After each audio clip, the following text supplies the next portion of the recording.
Welcome to the One Year Bible, January 26. The Old Testament reading, Exodus chapter 2, verse 11 through chapter 3, verse 22. Many years later, when Moses had grown up, he went out to visit his own people, the Hebrews, and he saw how hard they were forced to work. During his visit, he saw an Egyptian beating one of his fellow Hebrews. After looking in all directions to make sure no one was watching, Moses killed the Egyptian and hid the body in the sand.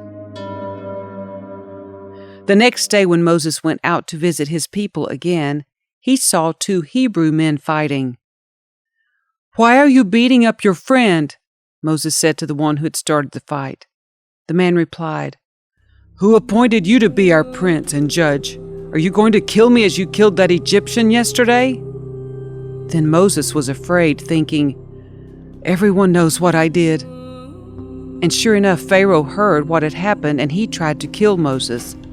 But Moses fled from Pharaoh and went to live in the land of Midian. When Moses arrived in Midian, he sat down beside a well. Now the priest of Midian had 7 daughters who came as usual to draw water and fill the water troughs for their father's flocks. But some of the other shepherds came and chased them away. So Moses jumped up and rescued the girls from the shepherds. Then he drew water for their flocks. When the girls returned to Reuel, their father, he asked, "Why are you back so soon today?" "An Egyptian rescued us from the shepherds," they answered. "And then he drew water for us and watered our flocks." "Then where is he?" their father asked. "Why did you leave him there? Invite him to come and eat with us." Moses accepted the invitation, and he settled there with them. In time, Reuel gave Moses his daughter Zipporah to be his wife. Later she gave birth to a son, and Moses named him Gershom, for he explained, "I have been a foreigner in a foreign land." Years passed, and the king of Egypt died. But the Israelites continued to groan under their burden of slavery. They cried out for help, and their cry rose up to God. God heard their groaning, and he remembered his covenant promise to Abraham, Isaac, and Jacob. He looked down on the people of Israel and knew it was time to act. One day Moses was tending the flock of his father-in-law Jethro, the priest of Midian. He led the flock far into the wilderness and came to Sinai, the mountain of God. There the angel of the Lord appeared to him in a blazing fire from the middle of a bush. Moses stared in amazement. Though the bush was engulfed in flames, it did not burn up. "This is amazing," Moses said to himself. "Why isn't that bush burning up? I must go see it." When the Lord saw Moses coming to take a closer look, God called to him from the middle of the bush, "Moses, Moses." "Here I am," Moses replied. "Do not come any closer," the Lord warned. "Take off your sandals, for you are standing on holy ground. I am the God of your father, the God of Abraham, the God of Isaac, and the God of Jacob." When Moses heard this, he covered his face because he was afraid to look at God. Then the Lord told him, "I have certainly seen the oppression of my people in Egypt. I have heard their cries of distress because of their harsh slave drivers. Yes, I am aware of their suffering. So I have come down to rescue them from the power of the Egyptians and lead them out of Egypt into their own fertile and spacious land. It is a land flowing with milk and honey, the land where the Canaanites, Hittites, Amorites, Perizzites, Hivites, and Jebusites now live. Look, the cry of the people of Israel has reached me, and I have seen how harshly the Egyptians abuse them. Now go, for I am sending you to Pharaoh. You must lead my people Israel out of Egypt." But Moses protested to God, "Who am I to appear before Pharaoh? Who am I to lead the people of Israel out of Egypt?" God answered, "I will be with you, and this is your sign that I am the one who has sent you. When you have brought the people out of Egypt, you will worship God at this very mountain." But Moses protested, "If I go up to the people of Israel and tell them, 'The God of your ancestors has sent me to you,' they will ask me, 'What is his name?' Then what should I tell them?" God replied to Moses, "I am who I am. Say this to the people of Israel, 'I am has sent me to you.'" God also said to Moses, "Say this to the people of Israel, 'Yahweh, the God of your ancestors, the God of Abraham, the God of Isaac, and the God of Jacob, has sent me to you. This is my eternal name, my name to remember for all generations. Now go and call together all the elders of Israel. Tell them, 'Yahweh, the God of your ancestors, the God of Abraham, Isaac, and Jacob, has appeared to me. He told me, I have been watching closely, and I see how the Egyptians are treating you. I have promised to rescue you from the oppression in Egypt. I will lead you to a land flowing with milk and honey, the land where the Canaanites, Hittites, Amorites, Perizzites, Hivites, and Jebusites now live. The elders of Israel will accept your message. Then you and the elders must go to the king of Egypt and tell him, 'The Lord, the God of the Hebrews, has met with us, so please let us take a 3-day journey into the wilderness to offer sacrifices to the Lord our God.' But I know that the king of Egypt will not let you go unless a mighty hand forces him. So I will raise my hand and strike the Egyptians, performing all kinds of miracles among them. Then at last he will let you go, and I will cause the Egyptians to look favorably on you. They will give you gifts when you go, so you will not leave empty-handed.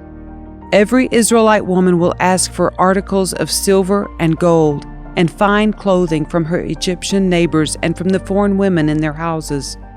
You will dress your sons and daughters with these, stripping the Egyptians of their wealth."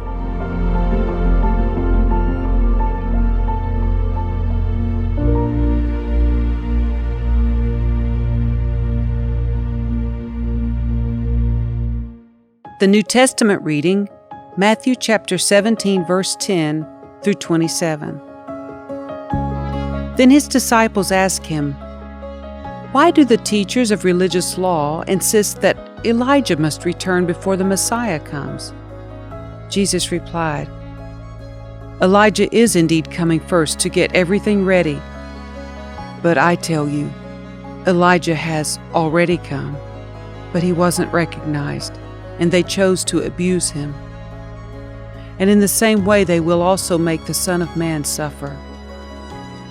Then the disciples realized he was talking about John the Baptist. At the foot of the mountain, a large crowd was waiting for them. A man came and knelt before Jesus and said, "Lord, have mercy on my son. He has seizures and suffers terribly. He often falls into the fire or into the water. So I brought him to your disciples, but they couldn't heal him." Jesus said, "You faithless and corrupt people, how long must I be with you?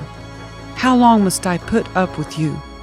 Bring the boy here, to me."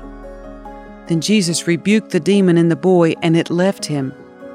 From that moment the boy was well. Afterward the disciples asked Jesus privately, "Why couldn't we cast out that demon?" "You don't have enough faith," Jesus told them.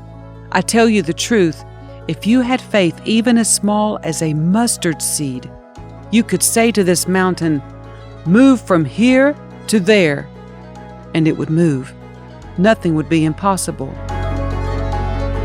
After they gathered again in Galilee, Jesus told them, "The Son of Man is going to be betrayed into the hands of enemies. He will be killed, but on the 3rd day he will be raised from the dead." And the disciples were filled with grief. On their arrival in Capernaum, the collectors of the temple tax came to Peter and asked him, "Doesn't your teacher pay the temple tax?" "Yes, he does," Peter replied. Then he went into the house. But before he had a chance to speak, Jesus asked him, "What do you think, Peter? Do kings tax their own people or the people they have conquered?" "They tax the people they have conquered," Peter replied. "Well then," Jesus said, "the citizens are free. However, we don't want to offend them, so go down to the lake and throw in a line. Open the mouth of the first fish you catch, and you will find a large silver coin.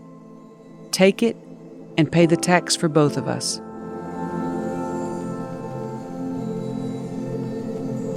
Psalm 22, verses 1 through 18.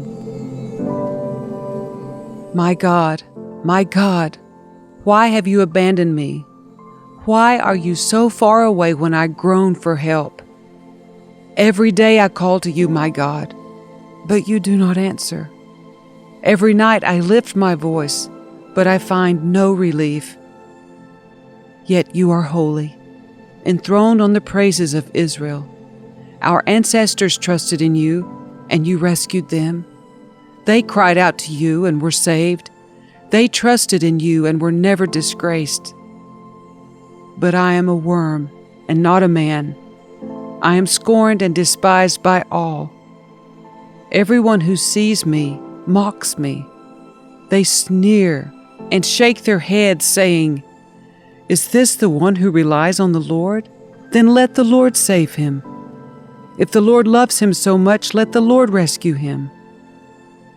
Yet you have brought me safely from my mother's womb, and led me to trust you at my mother's breast.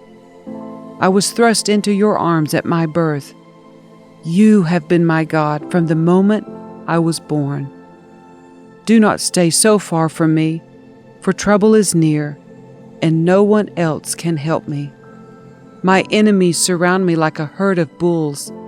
Fierce bulls of Bashan have hemmed me in. Like lions they open their jaws against me, roaring and tearing into their prey. My life is poured out like water, and all my bones are out of joint. My heart is like wax melting within me. My strength has dried up like the sun-baked clay. My tongue sticks to the roof of my mouth. You have led me in the dust and left me for dead. My enemies surround me like a pack of dogs. An evil gang closes in on me. They have pierced my hands and feet. I can count all my bones. My enemies stare at me and gloat. They divide my garments among themselves and throw dice for my clothing.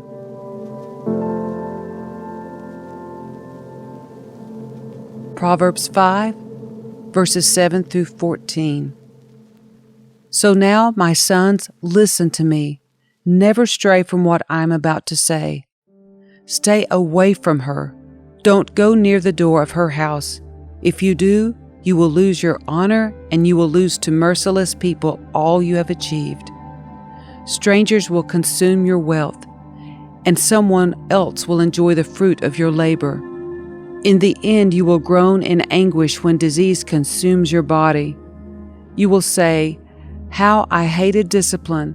If only I had not ignored all the warnings. Oh, why didn't I listen to my teachers? Why didn't I pay attention to my instructors? I have come to the brink of utter ruin, and now I must face public disgrace."